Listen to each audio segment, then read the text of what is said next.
On to Somalia, the United Nations has just released a result of the latest food security and nutrition assessment for that country, and the outlook is grim. Africa 54's Esther Githui-Ewart has our report.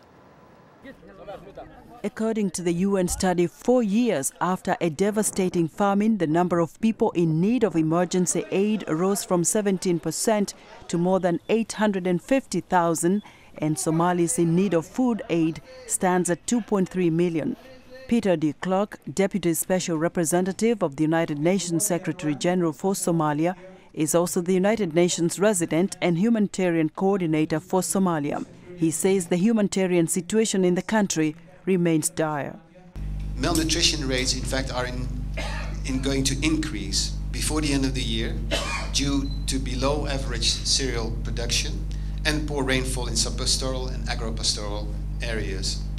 Somalia experienced a devastating famine in 2011. According to the UN Office for Coordination of Humanitarian Affairs, the situation has since improved, but the number of people in need of humanitarian assistance remains in the millions. The majority of those facing food crisis or emergency are internally displaced persons. The findings further indicate that nearly 215,000 children under the age of 5 are acutely malnourished and face a high risk of disease and death. Most of the underlying causes of Somalia's protracted crisis remain unresolved, and the sobering reality is that any shock could plunge Somalia into another devastating emergency. We therefore need to ensure that the critical vulnerability levels are brought down and that we reduce the risk of having far too many people slide back into crisis.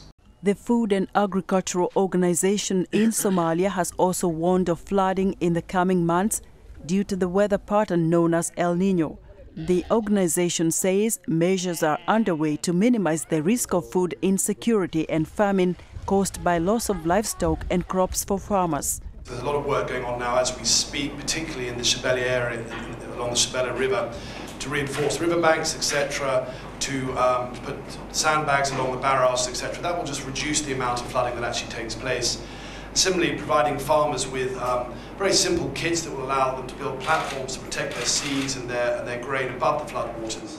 Besides the natural disasters, Somalia's population has been gravely affected by political instability caused by Al-Shabaab Islamic militants. Esther Githui-Ewart, VOA News, Washington.